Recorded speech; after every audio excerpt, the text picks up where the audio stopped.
চলো শীতকালে বানিয়ে ফেলি মাংসের কচুরি। আর কচুরি খেতে কার না ভালো লাগে। তো দেরি না করে লেটস স্টার্ট। প্রথমে একটি কড়াইতে পরিমাণ মতো তেল দিয়ে তাতে শুকনো লঙ্কা, গোটা রসুন, জিরে দিয়ে ভেজে নিয়ে এর সাথে বেরেস্তা দিয়ে ভালো করে বেটে নেব। তারপরে একটা পাত্রে ময়দা, কিছুটা সুজি, স্বাদ মতো নুন, তেল দিয়ে ভালো করে মাইখা লিয়া 1 ঘন্টা রাখুন। বুঝছো? এটা সব থেকে সোজা রান্না।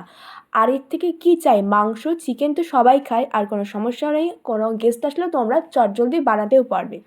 তারপরে একটি কড়াইতে তেল দিয়ে তাতে চিকেনের কিমা দিয়ে ভালো করে নেড়ে একে একে নুন, সামান্য স্বাদ মতো চিনি, কাজু বাটা, আগের বেরেস্তা দিয়ে বাটা মশলা দিয়ে ভালো করে কষে নিয়ে ঠান্ডা করে নেব। এরপরে ময়দাটা লেচির মধ্যে চিকেনের পুর ভরে নিয়ে ভালো করে বেলে নিয়ে গরম তেলে ভেজে নিলে রেডি হয়ে যাবে আমাদের ফুলকো ফুলকো লুচি। আর এটা খুব ইজি রেসিপি। আর কচুরি খেতে শীতের কালে খুব ভালোও লাগে। আর কোনো ঝামেলা নেই, আর এটা খুব ক্রিস্পিও হবে, একদম পিওর কচুরি। দেরি না করে আলুর তরকারির সাথে চটজলদি পরিবেশন করে নাও মাংসের কচুরি। ভালো লাগলে like, comment, share and subscribe. Bye bye.